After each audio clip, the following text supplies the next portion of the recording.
টুংটং শব্দে মুখরিত নীলফামারীর ডোমার উপজেলার পশ্চিম বোরাগাড়ির কামারপল্লীতে কর্মযজ্ঞে ব্যস্ত কারিগররা। কুরবানির ঈদকে সামনে রেখে এমন ব্যস্ততা বেড়েছে তাদের।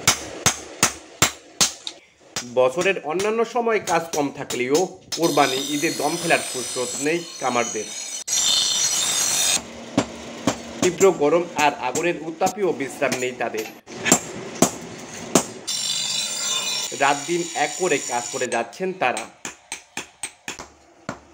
কারিগররা উত্তপ্ত লোহাকে পিটিয়ে তৈরি করছেন ছুরি, চাপাতি, দাবটি। এসব সরঞ্জামের দাম কারখানায় কিছুটা কম থাকায় দূর দূরান্ত থেকে আসছেন ক্রেতারা। গেল বছর আমি একটা এখান থেকে গরু জবাই করার ছুরি নিয়ে গেছিলাম। সেই ছুরিটা দেখে আমার প্রতিবেশীরা অনেক আগ্রহ হয়েছে। সেই ধারালো, কাটতে সমস্যা হয় না, স্প্রিং থেকে তৈরি। তারা আমাকে রিকোয়েস্ট করছে যে আমাদেরকেও আনে দেওয়ার জন্য। সেজন্য আমি এখানে আসছি গরু জবাই করার ছুরি নেওয়ার জন্য। স্প্রিং থেকে তৈরি করে দেয়, বাজারের থেকে দামও অনেক কম। বাজারে নিতে গেলে যেটা মনে করেন যে 100 টাকা 50 টাকা তার থেকে কম পাওয়া যায় এখানে। সামনে কুরবানি ঈদ আসছে, এখন তো ছুরি কাটাই লাগবে, আর এখানে দামও নাকি কম পাওয়া যায়, ওই কারণে আসছি একটা চাপড় নিতে আর কি। দামও কম, মালও ভালো, কন্ডিশনও ভালো। আসছু এখানে আমি দাও বানাবো, কামান ভালো, অস্ত্র আমার ভালো, এই জন্য আমি হাত বানাবো তুলে আমি এখানে আসি। লোহা, কয়লা সহ সবকিছুর দাম বেড়ে যাওয়ায় আগের মতো লাভ হয় না, দাবি খামারদের। ঈদ উপলক্ষে দা, বটি, ছুরি ও অন্যান্য মাল ভাই তৈরি করি। এখন দা, বটি, ছুরির খুব চাহিদা।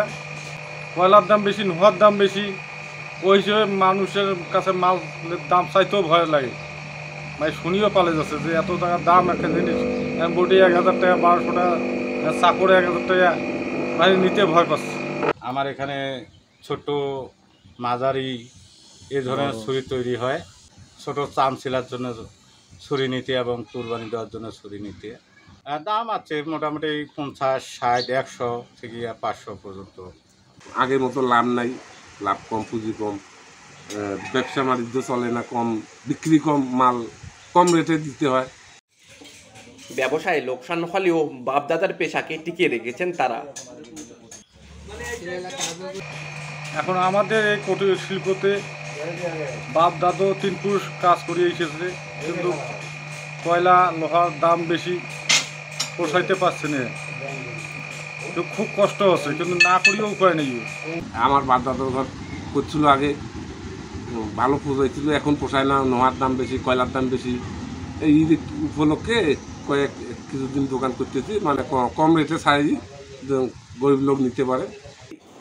তবে সরকারিভাবে সহযোগিতা পেলে এই শিল্পকে টিকিয়ে রাখা সম্ভব বলে মনে করছেন সংশ্লিষ্টরা।